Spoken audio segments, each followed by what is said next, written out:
భరతవేదముగ నిరతనాట్యముగ కదిలిన పదమిది ఈశా శివని వేదనగా అవని వేదనగా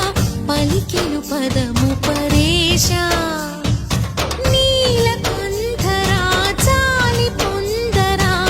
కరుణతో ననుగనరా నీలకంఠరా శైలమందిరా మొరవిని బదులిడరా నగజా మనోజ జగదీశ్వరా బాలేందు శేఖరా శంకరా భరతవేదముగ నిరతనాట్యముగ కదిలిన పదమిది ఈశా